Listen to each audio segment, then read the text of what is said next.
사람에게 있어서 이 세상에 가장 귀한 게 무엇이냐고 묻는다면 여러분 뭐라고 말씀하시겠어요? 생명이죠. 생명보다 귀한 거 없습니다. 그래서 주님이 이런 말씀을 하셨어요. 마태복음 16장 26절에 바라보면은 사람이 만일 온 천하를 얻고도 제 목숨을 잃으면 무엇이 유익하리요? 사람이 무엇을 주고 제 목숨을 바꾸겠느냐 말씀하셨습니다. 천하의 귀한 것들 다 얻는 것 중요합니다. 그러나 그런 거 다 얻었다 한다 할지라도 목숨을 잃어버린다면 그것이 무슨 유익이 있겠냐고 말씀을 하셨습니다. 목숨이 있어야 꿈도 있는 거고, 목숨이 있어야 행복도 있는 거고, 목숨이 있어야 기쁨도 또 명예도 있는 거 아니겠습니까? 목숨을 잃어버리면은 뭐 꿈도 계획도 행복도 다 날아가는 것 아니겠습니까? 아무리 세상이 귀한 게 있단다 할지라도 목숨과 바꿀 수 있는 것은 없다는 말씀입니다. 그런데 오늘 읽었던 본문 말씀의 사도 바울은 온 천하를 줘도 바꿀 수 없는 생명, 그 생명을 어떻게 이야기합니까? 하나도 아깝지 않다고 이야기합니다. 무엇을 위하여? 부활하신 주님을 만나고 난 바울의 삶이 부활하신 주님이 말씀하신 그 말씀대로 이루는데 그 사명을 이루어 나가는데 내 생명은 아깝지 않다고 말하고 있습니다. 지금 바울이 이렇게 말하고 있는 것은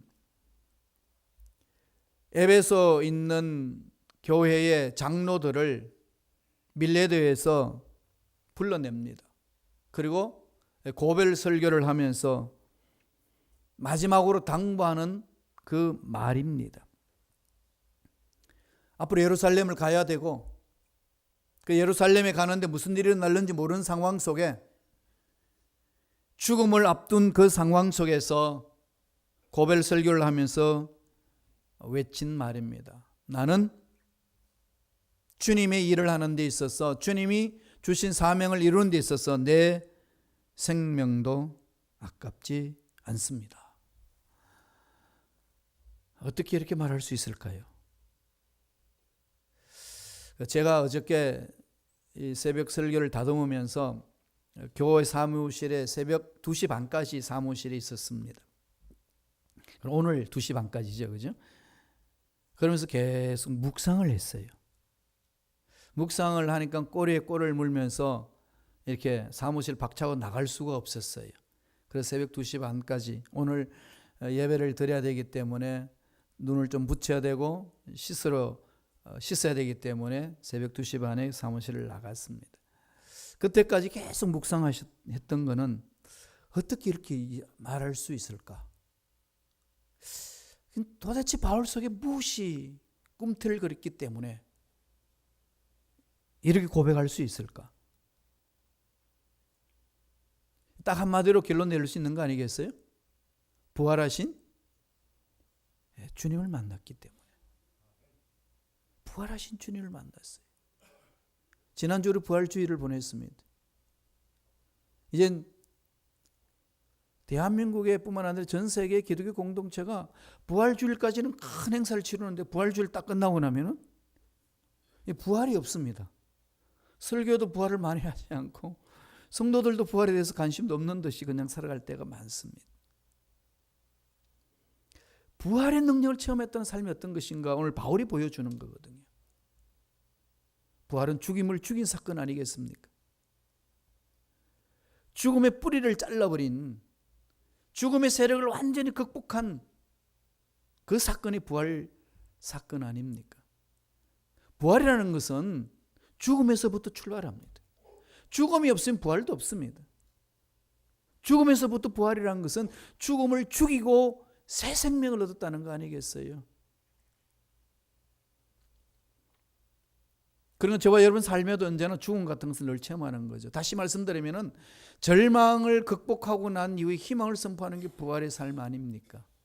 그러나 저와 여러분 신앙생활은 절망이 늘 찾아온다는 거죠. 그런 고난, 말할 수 없는 고난이 있다는 겁니다. 그러나 그 고난이 고난으로 끝나는 것이 아니라 절망으로 끝나는 것이 아니라 죽음을 이기고 난 부활의 생명이 있듯이 그 부활을 믿는 자는 부활의 생명이 있다는 얘기예요. 그런 그 부활의 생명을 얻은 자는 어떤 삶을 사는 거죠? 절망 같은 상황 속에서도 굴하지 않는 삶을 말합니다. 바울이 그것을 체험했습니다. 바울은 목숨을 걸어서 유대교를 지키기 위하여 예수 믿는 사람, 예수는 그리스도입니다 라고 고백하는 사람을 잡아서 핍박하고 죽이기 위해서 달려가다가 다메섹 도상에서 부활의 주님을 만납니다. 만나고 보니 여태껏 목숨 걸고 달려왔던 삶이 잘못됐다는 것을 사실을 깨닫습니다. 이게 아니었구나. 뒤집어지는 거죠. 180도로 뒤집어집니다. 그 힘의 원동력은 어디에 있었죠?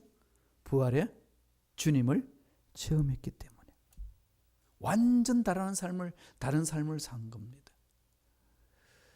그런 삶을 살면서 오늘 고백합니다. 주님이 이끄시는 삶을 살아가는 데 있어서는 나는 나의 생명을 조금 더 아까운 생각이 들지 않습니다. 아깝지 않습니다. 그렇게 외칩니다. 어떤 삶입니까? 오늘 세 가지로 본문 속에서 강조하고 있습니다. 제일 먼저는 주님을 섬기는 삶을 살기 때문에, 주님을 섬기는 삶이 있을 때는 하나님이 주신 생명, 이 세상에서 아깝지 않은 삶을 살아갈 수 있습니다. 내 생명 주를 위해 헌신하는데 아깝지 않습니다. 그 고백이에요. 무슨 얘기죠? 주님을 주인으로 모신다는 겁니다.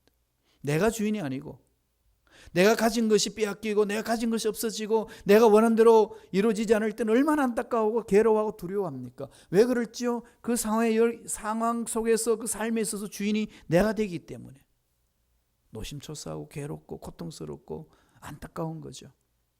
그러나 나의 생명도 내가 가진 모든 것도 다 주님의 것이라고, 주님이 주인입니다라고 고백하며 주님이 주인 되신 분이 만져주시 이끌어주신다는 삶이 확신이 들 때에 주신 생명도 아깝지 않고 주를 따라갈 수 있습니다. 그 고백이에요. 말씀을 볼까요? 19절입니다. 다 같이 20장 19절 다 같이 읽겠습니다. 곧 모든 겸손과 눈물이며 유대인의 관계로 말미암아 당한 시험을 참고 주를 섬긴 것과 주님을 주인으로 모시고 살아가는 삶에 있어서 내 삶에 어떤 눈물이 있고 어떤 관계가 있단다 할지라도 흔들리지 않는다는 얘기입니다. 정해진 거죠. 마음이 전적으로 주님께 정해져 있습니다.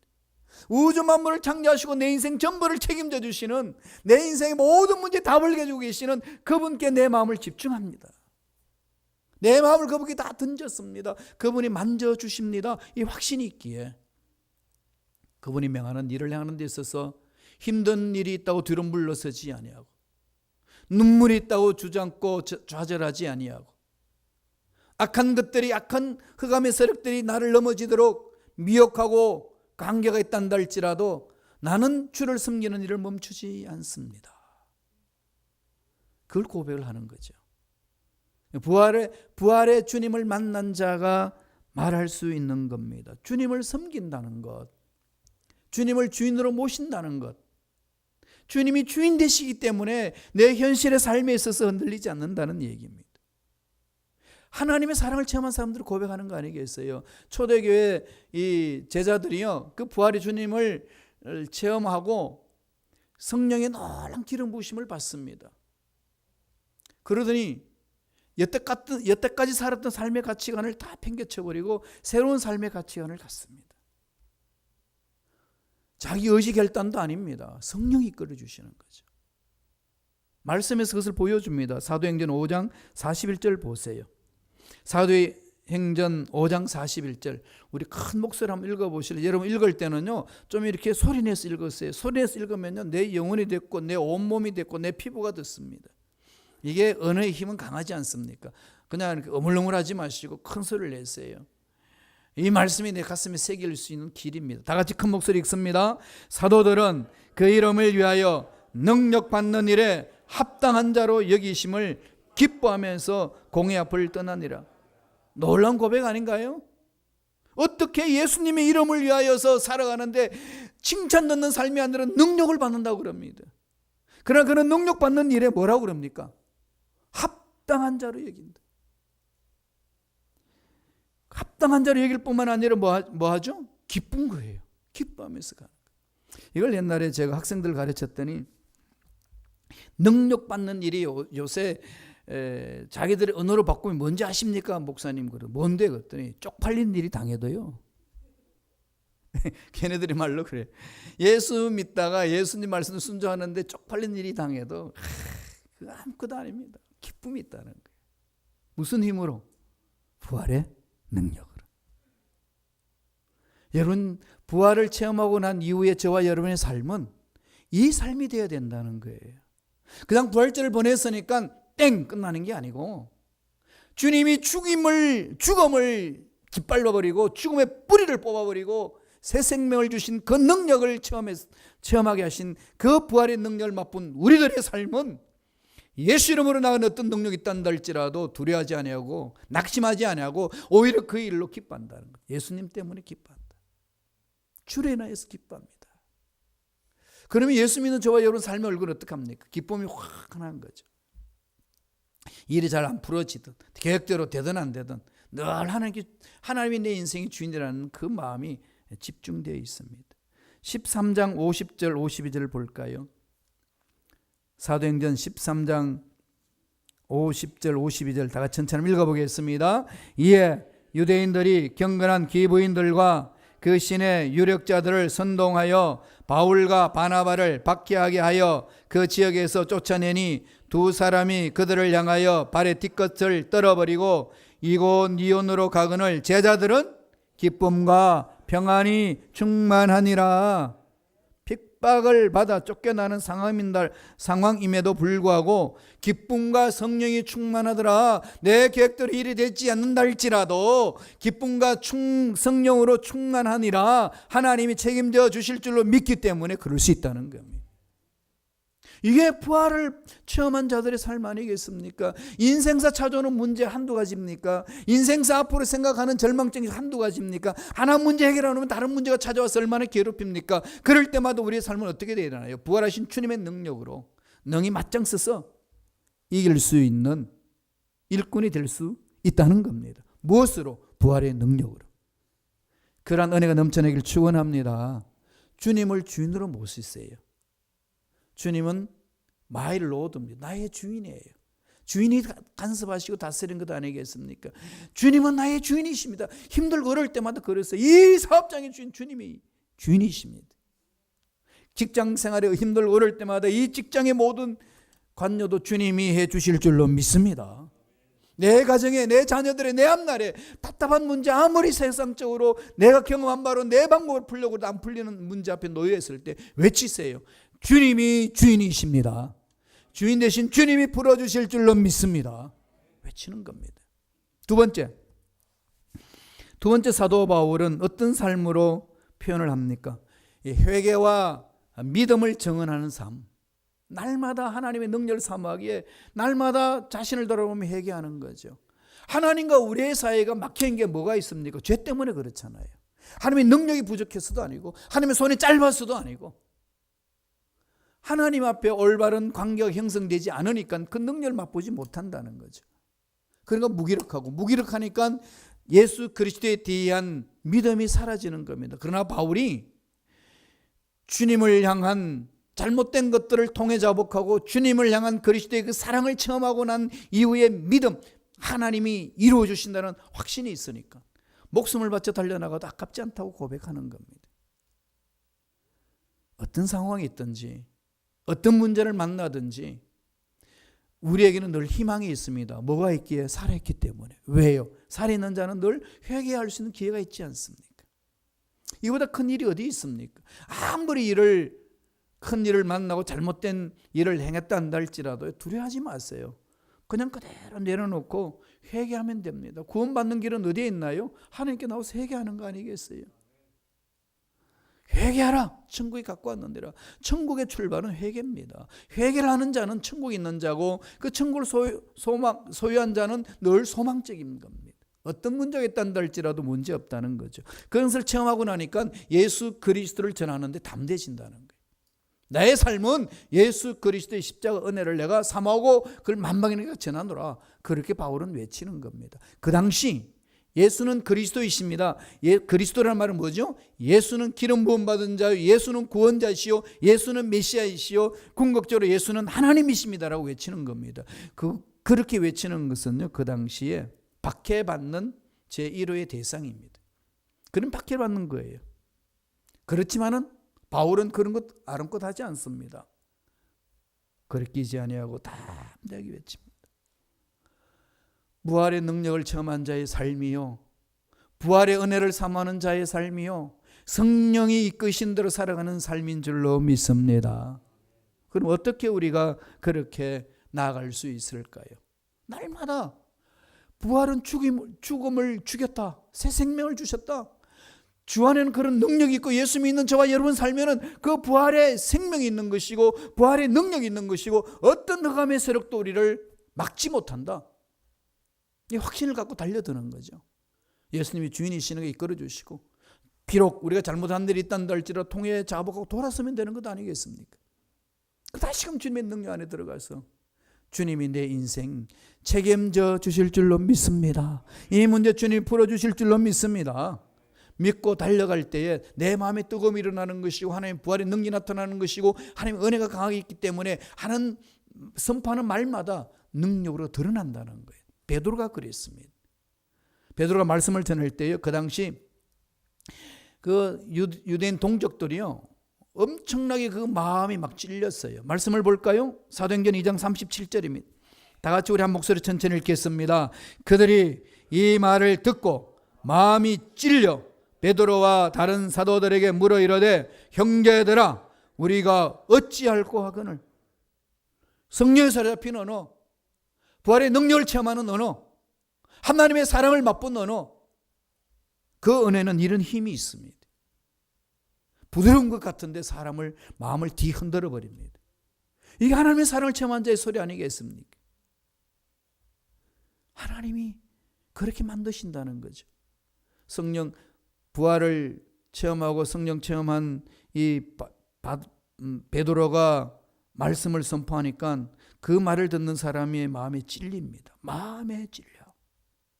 그리고 묻습니다. 형제들아 우리가 어찌하면 되느냐. 하나님의 말씀이 가슴판에 새겨질 때 그렇지 않습니까? 하나님 이제 어찌하면 됩니까? 하나님의 말씀은 그런 능력이 있듯이 그 말씀을 믿고 따라가는 저와 여러분 삶에도 그 말에도 이런 능력이 있습니다.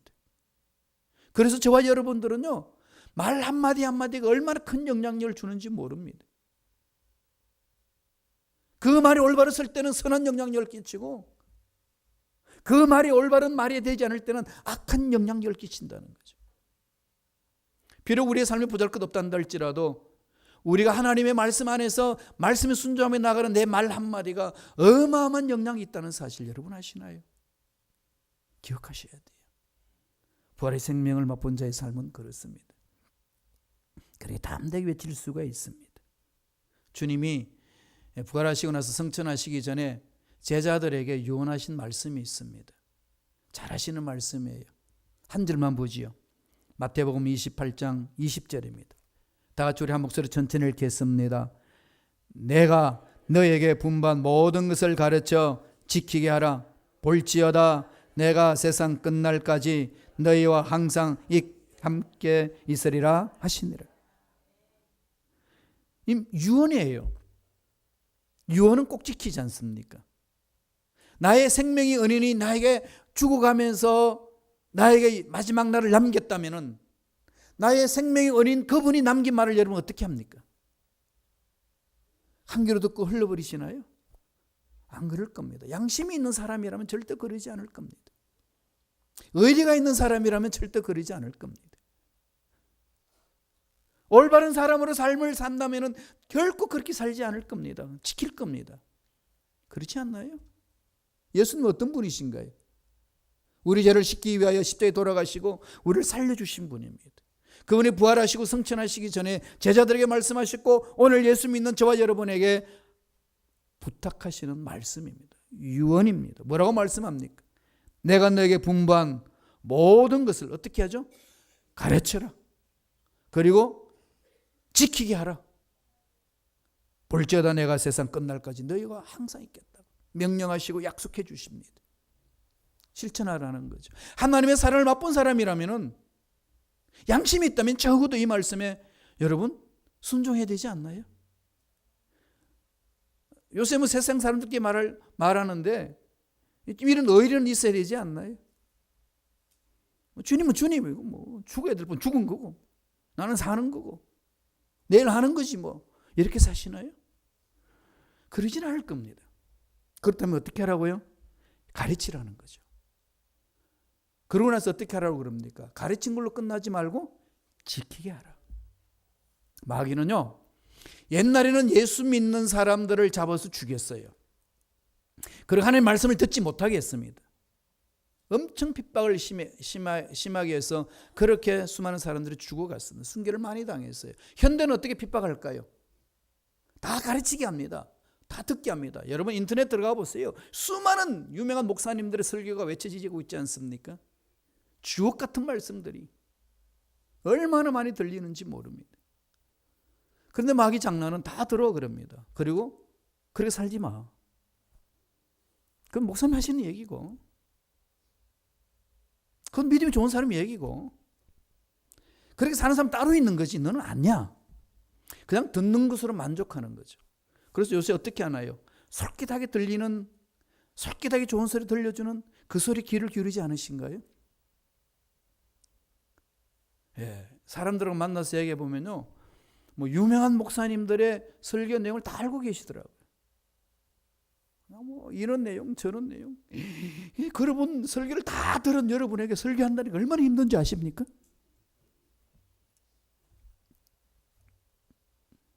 그런데 듣는 건 좋은데 뭐 하죠? 안 지켜요. 이게 마귀 장난입니다. 이게 마귀 장난이에요, 여러분. 이거 우리 싸워야 됩니다. 가르쳐 지키게 하라. 명심하셔야 돼요. 가르쳐 지키게 하라. 바울은 일을 하는데 목숨 바치는 것 아깝지 않다고 했습니다. 이게 저와 여러분들이 부활의 은혜를 체험한 자의 삶의 자세입니다. 난 우리 순복음식하교회가 성도님 여러분들이 그렇게 성숙해지기를 소망합니다. 그렇게 기도하고 있어요. 그런 꿈을 거예요. 예, 그런 꿈을 꿉니다. 옛날에는요, 왜 안 될까? 옛날에 그래봐야 최근까지인데 왜 안 될까? 왜 이분들이 안 변할까? 나 이렇게 생각했는데 이제는 바꾸었어요. 변화되는 모습을 꿈꿉니다. 사람 이름을 부르며 기도할 때마다요, 상황이 파악되잖아요. 어떤 상황인지. 예, 그러면서 상상을 하는 거죠. 어떤 모습으로? 말씀을 사모하고 말씀 순종을 몸부림치고 죄와 싸우는데 피 흘리까지 싸우려고 몸부림치는 모습을 막 그립니다. 머릿속에. 그걸 막 생각하다 보면요, 어느 순간에 내 마음속에 기쁨이 일어나요. 미스도 먹은 거. 이 일을 하자. 그렇게 하니까요, 제 마음이 풍성해지고 행복해지더라고요. 여러분 한번 해보세요. 거룩한 상상, 엉뚱한 상상하지 마시고, 악한 거 상상하지 마시고, 어떻게 하면 저 인간 혼내줄까 이런 상상하지 마시고, 어떻게 하면 제가 말씀 안에서 살아갈 수 있도록 내가 도울까, 어떻게 하면 변화되는 모습을 내가 바라볼까, 한번 그려보세요. 막 새로워집니다. 여러분 자녀들한테도 그래요. 막 속썩이고 막 말 안 듣고 그럴 때요, 그쪽에 집중하지 마시고 말씀 안에서 새로워지고 변화되는 모습을 자꾸 상상해 보세요. 생각대로 되는 게 이 세상의 문명 아니었습니까? 여러분 삶을요, 사람에 대해서 그렇게 그리면은요, 그 사람을 닮아간다니까요. 그걸 체험하셔야 돼요. 마지막 세 번째로, 바울은 자기 생명을 아끼지 않는 삶에 대해서 이렇게 말합니다. 성령의 매인 삶이다. 이 무슨 얘기죠? 성령이 이끄는 대로 살아가는 삶이다. 이해 타산으로 끌려가는 게 아니다. 환경 보고 가는 거 아니다. 나는 성령이 끌려서 간다. 사도행전 20장 22절의 말씀이에요. 다 같이 볼까요? 사도행전 20장 21, 큰 목소리 읽습니다. 보라, 이제 나는 성령에 매여 예루살렘으로 가는데 거기서 무슨 일을 당할는지 알지 못하노라. 이미 예언해 줬거든요. 바울은 예루살렘 가면은 잡혀서 투옥당하고 환란 받는다. 이런 말을 다 해줬는데 이 밀레도에서 에베소에 자기 목회했던 중에 일꾼들을 불러가지고 설교를 하면서 하는 내용입니다. 내가 다 들었다. 그렇지만 나는 성령에 매여서 예루살렘 간다. 거기서 어떤 일이 일어날는지 모르겠다. 내가 죽을 수도 있고 여러 가지 문제를 당할 수도 있고 뭐 살 수도 있고 여러 경우의 수는 많겠지만은 난 그거 따지고 가는 거 아니다. 내가 가는 길은 뭐라고 이야기하죠? 성령에 매여. 얼마나 멋있습니까? 2019년도 순복음시카고의 표가 뭔지 아십니까? 성령을 따라 행하라. 성령을 따라 행하라. 율법을 따라 행하라. 뭐 이거 아니에요. 사람의 말을 따라 행하라. 돈을 따라 행하라. 이거 아닙니다. 어디를 따라 행하죠? 성령을 따라 행하라. 그 속에 모든 게 다 들어있지 않습니까? 왜? 나의 하나님 아버지께서 다 알고 계시니까. 하나님이 기뻐하시는 삶이 뭔지를 보여주시는 길이니까. 그 길은 행복한 길이요. 하나님이 예배하신 길이요. 좋은 열매를 맺을 수 있는 길이니까. 그 길로 가라는 겁니다. 바울이 그런 거죠. 나는 성령에 매여 가노라.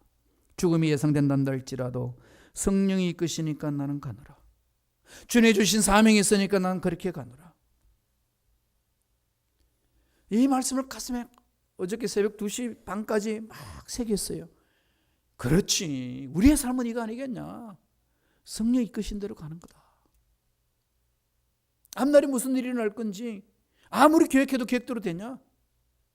아무리 문제가 많단다 할지라도 성령이 이끄시면은 그 문제 앞에서 죽이시겠냐? 이스라엘 백성들을 출애굽시켜가지고 홍해 앞에 갖다 놔놓고 다 죽는 줄 알았는데 하나님은 홍해를 갈리고 홍해 속에 숨겨놓은 길을 보여주지 않느냐? 하나님 그런 역사를 이루시는 분이신데 죽음도 죽이시고 살아나신 부활의 능력이 예수의 부활 속에 있는데 우리가 그것을 체험했는데 어찌 이 세상 문제 앞에 주눅 들고 좌절할 수가 있겠느냐? 성령을 따라 행하자. 성령이 이끄신 대로 행하자. 이렇게 외치는 거 아니겠습니까? 이게 성령에 매여 사는 삶이에요. 핵심은 여기 있습니다. 성령에 매여. 주님이 말씀하셨죠. 사도행전 1장 8절에 뭐라고 그러셨어요?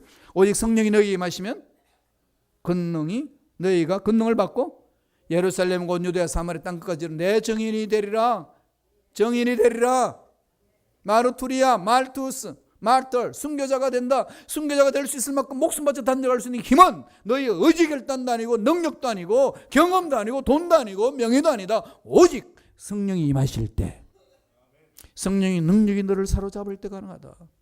답이라는 겁니다. 이번 답은 우리가 다 던져줬습니다. 우리 할 일이 뭘까요? 성령에 매이는 거죠. 성령을 사모하셔야 됩니다. 성령이 이끌려가는 삶, 성령에 매여 있는 삶, 나의 생명조차도 나는 조금도 귀한 것을 여기지 않노라. 이미 자기 마음속에 자리가 잡았습니다. 그래서 바울이요, 성령에 매여 살아가는 삶에 대해서 고린도 후서에 바라보면은요, 구체적으로 표현합니다. 내가 고린도 후서 11장에 나오는 얘기예요. 11장 23절 27절인데 제가 읽어드릴게요. 내가 수고를 넘치도록 하고 옥에 갇히기도 하고 더 많이 하고 매도 수없이 맞고 여러 번 죽을 뻔하였으나 유대인에게 40에 하나 감한 매를 5번이나 맞았고 3번 태장으로 맞고 1번 돌로 맞고 3번 파손하고 1주야를 깊은 바다에 지냈으며 여러 번 여행하면서 강의 위험도 강도의 위험도 동족의 위험과 이방인의 위험과 신의 위험과 광야의 위험과 바다의 위험과 거짓 형제 중에 위험을 당하고 또 수고하고 애쓰고 여러 번 자지 못하고 줄이며 목마르고 여러 번 굶고 춥고 헐벗었노라. 그래도 나는 성령이 이끄신 대로 따라가리라. 바울의 고백입니다. 이 말씀을 묵상하면서 하나님께 기도합니다. 주여, 이 고백이 저의 고백이 되기를 원합니다. 정말로 이 순복음시카고교회 공동체를 섬기라고 성도들 보내주셨는데 이 성도님들을 이렇게 섬길 수 있도록 주여 넉넉한 마음을 허락하여 주옵소서. 이제 더 이상 실망하지 아니하고 이제 더 이상 낙심하지 아니하고 이제 더 이상 성도들의 변화가 되느냐 안 되느냐 이게 초점 맞추지 아니하고 상상하겠습니다. 하나님의 능력으로 상상하겠습니다. 주소록 하나 넘기면서요, 주여 이분은 이렇게 바뀔 겁니다. 주님이 베드로를 만나서 너는 장차 개발하리라 그렇게 선포하신 것처럼 주여 장차 이런 분으로 거듭날 줄로 믿습니다. 이렇게 기도하니까요 제 마음에 이렇게 막 눌렸던 이 채증이요 푹 풀어지는 것 같아요. 여러분 그렇게 한번 해보세요. 성령이 끌려가는 삶, 성령이 이끄시는 삶 멋지잖아요. 바울이 갈라디아 교인에게 해준 말씀, 우리 2019년도 우리의 표의 말씀 한번 읽어볼까요? 갈라디아서 5장 16절 말씀입니다. 다 같이 우리 한 목소리로 갈라디아서 5장 16절 한 목소리 읽습니다. 내가 이르노니 너희는 성령을 따라 행하라. 그리하면 육체의 욕심을 이루지 아니하리라. 우리 결단 많이 넘어지잖아요. 3일마다 결단하지만 넘어지고 힘들고 어렵고 이게 반복되면 차라리 안 하는 게 낫겠다. 너무 속이 답답하고 안 되니까. 그런 경험을 했단다 할지라도 이 말씀을 가슴판에 새깁시다. 성령을 따라 행하라. 모든 율법에서 자유함을 얻을 것이고 모든 악한 것들에 대해서 자유함을 얻을 것이고 모든 육체의 욕심을 이루지 아니하리라. 이 은혜가 저와 여러분 삶에 넘쳐나기를 간절히 축원합니다. 기도하겠습니다. 하나님